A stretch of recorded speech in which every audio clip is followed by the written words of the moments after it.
Jared Poland, FroKnowsPhoto.com. Are you a beginner photographer? Have you just picked up your first digital SLR, or have you had one for a while, but you're not happy with the results? Well, I've created my most comprehensive video to date. It is a 3-hour-long video guide that's going to help you go above and beyond auto.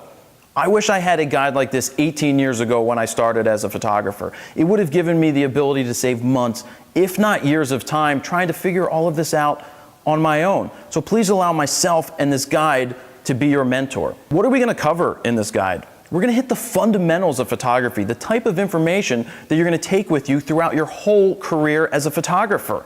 We're going to hit things like, what is the exposure triangle? What do I do if my picture is over or underexposed? How do I get tack sharp images? What focus mode should I use?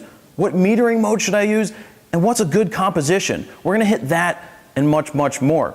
So this guide is going to give you the confidence to unlock the power of your digital SLR. It's the closest you can get to being at one of my boot camps without actually being there. So I'm not just gonna sit there and tell you how to do things, I'm actually gonna demonstrate it. You get to follow me on 4 photo shoots. You get to be there as my assistant pretty much when I make mistakes, but then I figure out what I did wrong and explain to you what I did and show you how I made the corrections. So if you would like to pick up this guide today, you can download it below. It's a digital download.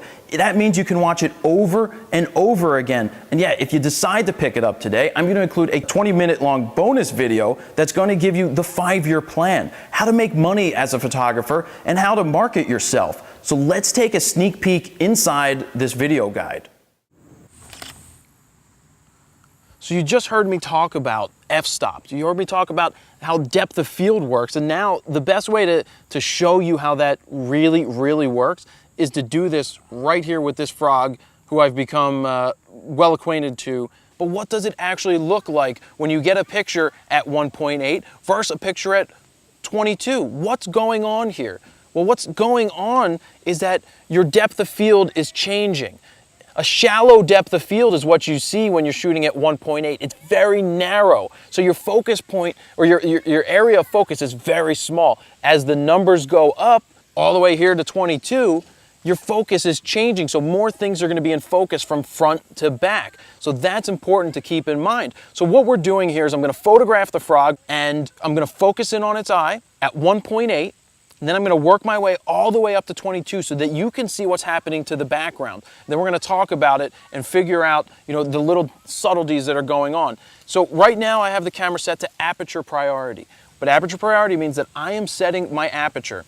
I'm picking where I want it. And the camera is then going to select the shutter speed for a proper exposure. Let's shoot at 1.8. So I'm at 1.8 right now. I'm focused in on the frog's eye. Boom. That's 1.8. Let's take it to f2.8. There, she's a nice smile. Now I'm making sure, I almost did this here. I'm going to shoot it. There I cut her finger off and I saw it. So that's why I didn't shoot it initially. But now I'm recomposing. Boom. I'm making sure that I have her finger in there. And I do. So that is really sharp. You can see in the pictures that the background is nice and blown out. When we talk about blown out, it's compressed. So that's the point of using a piece of glass like this. And I'm probably going to switch to the bigger piece of glass, a 300-2.8, in a few minutes so that we can see how we can really compress the background, step away from the tree, and make a parking lot look really awesome. So we're going to come back to that in a couple seconds. Well, why don't you sit back on it?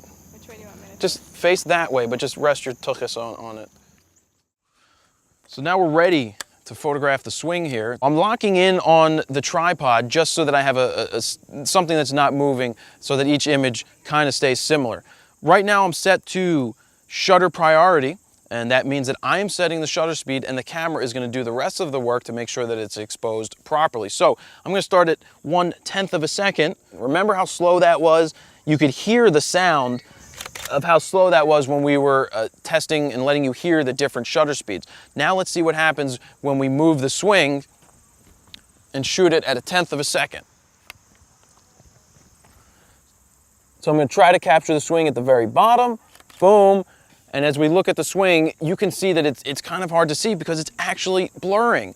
It's blurring because the shutter is moving really slow and there is some motion to the swing. So we have to think, what do we need to do to freeze that swing that is moving? Let's try something a little faster, like 1/60th of a second. I hope you enjoyed that sneak peek inside this video guide, and you can click down below to purchase it. And don't forget, if you pick it up now, I will give you a 20-minute long bonus video that is packed full of amazing information. So thank you guys. Jared Polin, FroKnowsPhoto.com. See ya.